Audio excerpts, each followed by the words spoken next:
traveling a string of very, very special guests. Today is no exception. I want to say, I think the first time I saw this man in a film, it was probably Do the Right Thing. It's probably Spike Lee's Do the Right Thing. He played Bugging Out. It was probably, I would have been, 8, 9, 10 years old, something like that when I first saw it. And I think he was probably at that time, with Warrant, one of the angriest black men I'd ever seen on film. I greatly appreciated that, but I also greatly appreciated following his career as he grew. He was in a string of Spike Lee films, both before and after that, but he's blossomed. He's played drug dealers like Esteban is in Fresh, a film that I hold near and dear to my heart. But, he's had an amazing career. I know a number of people probably know him best these days as Gus Fring from Breaking Bad and now in Better Call Saul, which is nearing the end of its time. Giancarlo Esposito, thank you for joining the Watch Less podcast. Thank you. So happy to be here with you today. A legend. How are things going? How are you doing? I'm doing well. I've taken this time during this shelter at home period to redefine myself and my goals and values for the next few years. And that, of course, includes getting some equal justice for African Americans who've been dehumanized in our country. And so I've been thinking, what can I do to be in support of all humanity now it's become a world global movement? I'm very proud to have been able to survive being a black man for all these years, which is not an easy feat. I mean, you talk about living that. What's it like to live in a guy like Gus's head for a time? Like, are you super method when it comes to stuff like that? Well, I don't consider myself super method, but I like to stay in the character when I'm on set. And I certainly, on a day of shooting where I have a 6 or 8 o'clock call time, I'm certainly up at 4 thinking through the ramifications of what I'm about to do scripturally that day, what our story is and what it is. So maybe I am a bit method. I feel like I get in a yogic space, because yoga was the impetus for me setting up and realizing Gus's calm nature. And it led me to the idea that he's more of an observer of people to figure out how to manipulate them. So within his observance, he checks off boxes. This person wants this from life. This person aspires to do this. This person doesn't have the means to do this. And he figures out what a person may need and what that trade-off may be to go into business with that person. And so Gus is very thoughtful, which I like about him. Yeah. He thinks about the future. He thinks about the bigger picture of things. And in my conversations with Vince was this collaborative nature of someone who really wanted to be a part of a new and fresh idea. So once I said to him, look, your stage direction, Hiding in Plain Sight, is what guided me to perform the way I did in the first 2 guest episodes that you had me on. So just so you know what I was thinking, I was honoring this hiding in plain sight. You don't know who you're meeting.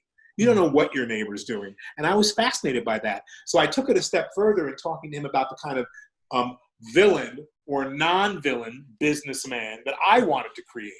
And he was fascinated by it. So yes, the collaborative feeling on this particular show, the sharing of ideas, was really a wonderful way to go about joining this show. However, sometimes when people collaborate, they lose their sense of what they originally intended or what they wanted. And that's not the case with Vince. Giancarlo, you and Vince together created just 2 seasons in Chains, one of the iconic characters of, television history, I'd say. But to that end, did you have like some reservations about revisiting the character in Better Call Saul? Like, did you, for a point, think that, we did it, it's done, I don't want to tinker with it anymore? I got to tell you, I was finished. Yeah. That's exactly how I felt. Those were my words almost verbatim to myself. What more do I have to show this character? And again, before I joined this show, I had to talk to Vince. And I was hopeful that the show was going to bring something new information about Gus out, even if it was subtle. And Vince and I spoke for a long time, and he said, well, part of the allure and the mystique of Gustavo is that we we always want to know more about him. Mm-hmm. And so the majority of who he is in this particular show has to be a mystery as well, which part of me was disappointed by. Yeah. Like because I have felt like there's traction and there's merit to a show that would be titled in my brain, The Rise of Gus. And I felt like his story has yet to be told and still could be. Yeah. So if I'm not doing The Rise of Gus, why do I want to go back? Yeah. You know what I mean? And then I thought about the experience that I had previously with these writers, and I thought about the idea that Bob Odenkirk is not just a comedian, but a very fine actor. And I thought about the idea that this show could be more about personal relationships than Breaking Bad was, because it's a smaller show that has now grown to be moving in the trajectory of edginess and violence that Breaking Bad started at. I'd have to imagine, just going from what you said, that even still, Gus is probably the top thing you get on the street from people. There's no doubt about it. I get a lot of recognition from playing Gus. And what I like about the recognition I do get is that it's respectful, because it's peppered with a little bit of fear. Because people don't know if I'm that guy through and through. And I say to them, well, look, I play that guy, so there's got to be a part of that guy that's like me. So when I learned how to act, it was like, take the best and leave the rest. And so, yes, can I be that intense? Yes. Can I stop one of my daughters with just one look? Yes. Is there that inside me somewhere? Yes. Because people are a combination of how they were raised, environment they were raised in, and also they're a combination of their dark and light side. And it's a matter of them making the choice of, what am I going to be today? Am I going to be nice Giancarlo, who's, Mr. Yogi, prayerful, mindful, humanitarian human being? Or did I wake up on the wrong side of the bed? Am I going to be inside the skin of one of my, despicable characters? And because you asked this question, and it reminded me of a story when I walked by, I think was it Fences? No, Kenny Leon was doing the last Denzel play on Broadway. This is going back a few years. And I always felt like African Americans were a little slower than everybody else to catch on to Breaking Bad. Like this is like my crowning glory to be sitting here with you two right now. It is, because we were a little bit late. No, yeah. Well, we were early. We were on time. Yeah. Well, I'll admit, I caught on. It was the end of season 2, I think, but I saw one episode. I'm like, damn, I need to binge all this, because season 3 was coming up in a couple of weeks. So by the time season 3 was coming, I was fully on board. But go ahead. I'm sorry. There you go. So I walked by the theater. They were loading in the show. Denzel was in it, and Kenny Leon was outside with some of the African-American Teamster workers as they were loading in the show. And I was on my way to a voiceover audition in a suit, looking high and tight, just walking. And they stopped me. They were like, oh, my God, it's Gus. And Kenny Leon was like, Giancarlo. Wow. Oh, my God, it is Giancarlo, but he's Gus. Kenny Leon was like, I know. And I stood out there with these brothers for 15 minutes. And they were going on and on about how good Breaking Bad was. And Blas, I'm so happy. Pass the word on. We got to it now. And I turned to walk away from them. And they've been talking Gus, Gus, Gus, Gus, Gus, Gus, Gus. And my whole posture was different. And I'll never forget it. For 2 blocks, I walked. And what's wrong with me? And I went, oh, Gus, get out of here. Get out. Get back. Step back, brother. I had become him physically. Yeah. Because that juice and love was coming at me. And all of a sudden, I was Gustavo, and I said, oh, man, he takes over like that. I realized what I haven't told my children, my 4 daughters, and is that every day that I leave my house, no matter where I am, get in that car, there's a little note to myself that happens. That is that little bit of like, okay, take a breath. Not only because I'm out in the world, but also because I have this color skin. Yeah. And what am I going to share with my children? How I feel. And I sat and I said to myself, well, what do I feel? I feel afraid. And that fear to me turns into hypervigilance, anger, and self-defense.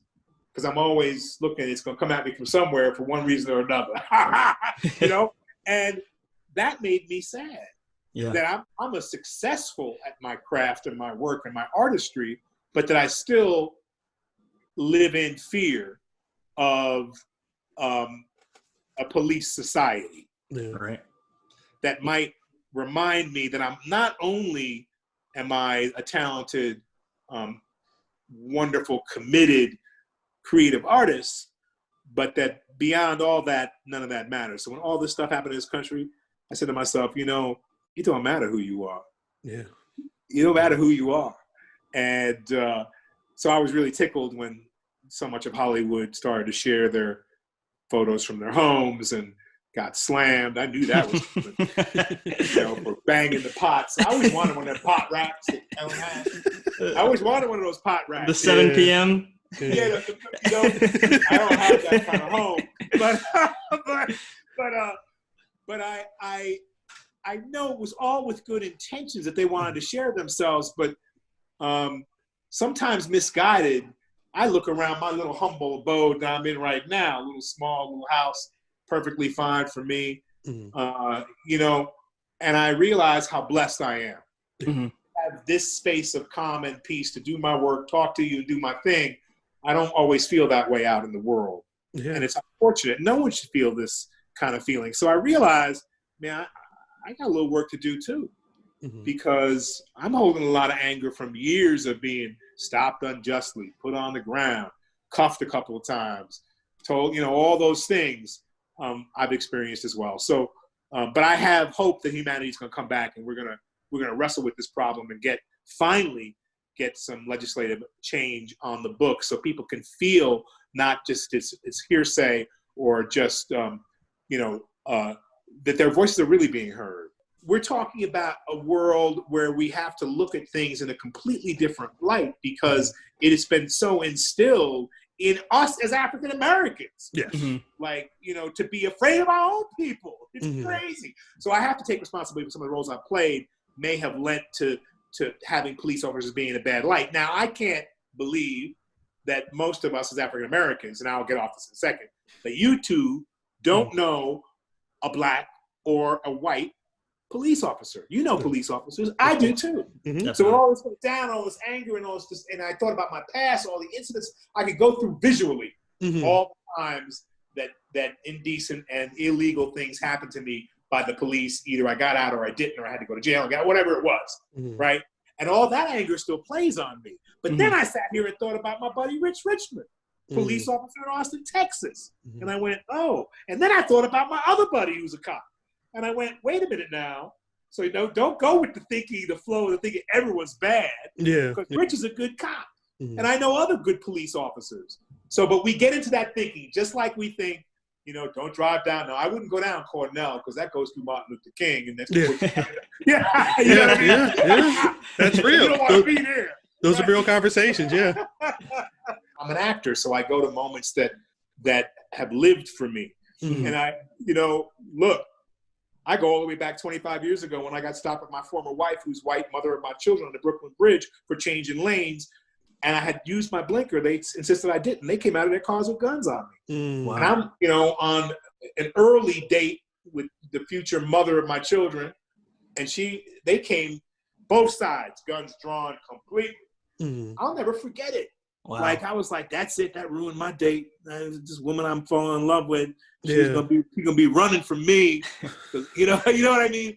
I remember that like it was yesterday. So when you talk about this article, I think maybe the suggestion might have been to have them come up with a personal story so that we don't feel like it's just white speaking to black. Yes. I have experience, which is why all these interviews are reminding me to speak to my daughters, to speak to my girlfriend in Europe's son, who's 6, to know what to expect. I don't want them to be hypervigilant like me or in fear, but I can speak to it from a visceral standpoint because even down to the last shooting last week, like the dude grabbed Taser at Wendy's. No, I mean, you can't do that. Ran away, pointed it back at them. No, you're just pushing the envelope to get that bullet in you. But even with all that, I can understand that. He was afraid. Yes. It's his life. He turned and booked. He trying to protect himself. He was scared. He was afraid. And he was also, whatever he was on, he was on. Yeah. So, it's like, I look at that, and believe me, I say that could be me. That could be, 100%. and not in the movies, Mm-hmm. because I'm a good runner, and I would be hauling ass out of there just like you did, and to get shot in the back, such a tragic, horrible thing. What do you think Hollywood needs done, or what do you think young creatives in Hollywood should be starting to do to help change that system from the inside out? Well, I think you really have to be sensitive and go through the right channels. Mm-hmm. And I believe that is most important, because when you represent yourself in the correct way with the right words and the right statements and the right protocol, people have to listen.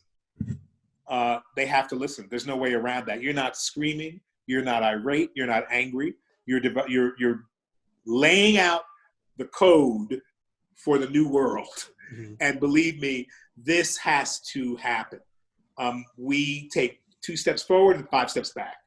And we have a year in Hollywood where there's been truly unconventional casting, and we have African Americans who've excelled, who've been up for awards, and we go from that to nothing. It's really kind of unbelievable and amazing.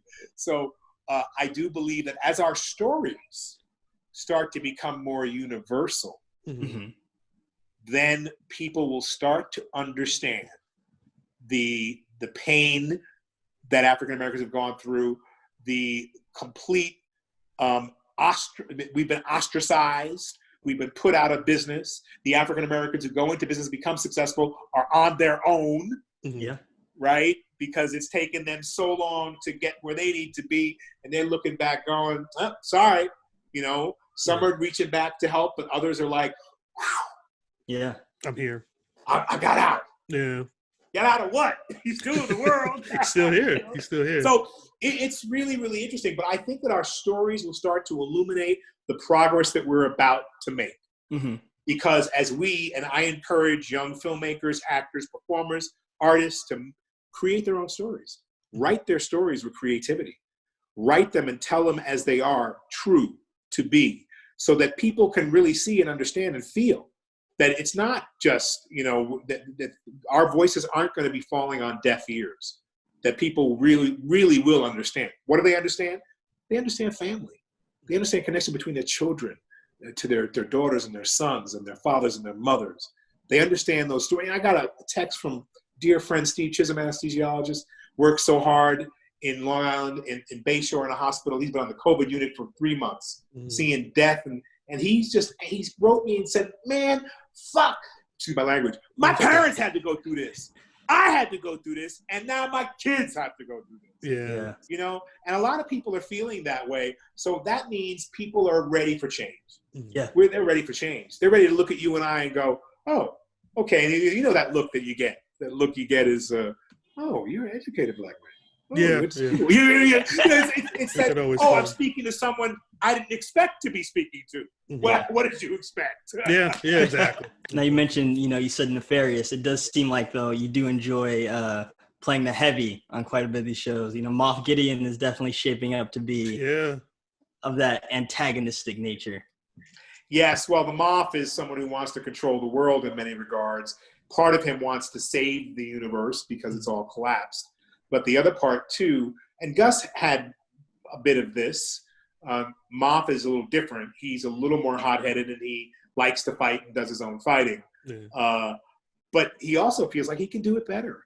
Like, I can put this universe back together in a better way. And what we don't know about Moff is intriguing, is how he knows everything.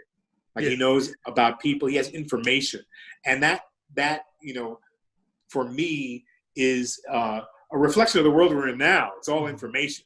Who has the information and can recite the information back, and is so very important in our society today, about people's record, about what they've done in the last 5 years. I mean, all of that, it plays right into the political aspect of our country. Don't forget, have a good memory to know what's been going down for the last 100, 200 years, so you can be informed for it not to happen again. Moff's got the information. He's also got that damn dark saber. I mean, it was cool to see. I wish we had gotten more. I'm assuming when season 2 comes later this year, we'll get a lot more Moff. But I wanted to see you swinging that thing around a little more before the season 1 ended. So I'm ready. I'm ready for season 2. It's coming. It's coming. We're gonna have some. We got some action swinging of the saber. We're doing your own stunts. Oh yeah. Oh yeah. I mean, they have a great stunt crew who just, we get in there, not a lot of time, but sometimes even on the day, and really just train up and do it. But yeah, I did all my own stunts on that, and I'm very excited at the team that they put together. Yeah. This show is just, to be working on a show in this universe I tickle myself every day. I truly do. I went back and looked at some of the old Moffs. There was one in Peter Cushing, a 40s actor who was excellent in one of the Star Wars trilogy movies. Because I watched the first few movies, but I didn't have a lot of information in terms of being a Star Wars fanboy. Yeah. So I went back and looked at a lot of stuff so I could feel what this universe was. And what is different about our Mandalorian world is that it is a true Western that encompasses the mythology of Joseph Campbell. Yeah.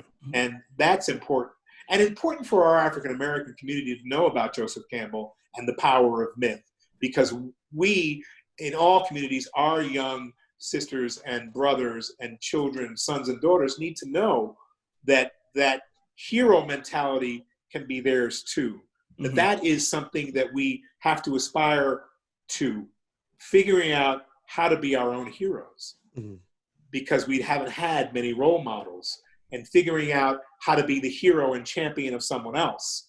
Because to share that and pass it down puts us in a place where we understand that nature of heroism, feeling important, feeling like enough, feeling equal, feeling like we have a contribution, has been lost in our community. Yeah. Because, we have a contribution, and that contribution in the days to come is going to become more and more important to this society, because we will be asked, how does it feel? And you can describe that feeling, and you can put it into words at why you feel that way, and you can put it into words that why no one should feel this way. And then people will start to understand people differently on a larger scale. They'll get it. Like, are we really thinking that we don't have some of the same hopes and dreams that other people have? Are we really thinking that ours are so different? Is it really too much to ask to be justifiable in your criticism? To be justifiable in your view that not every person is the same? We haven't even talked about folks who are running around with mental illness who are immediately put down.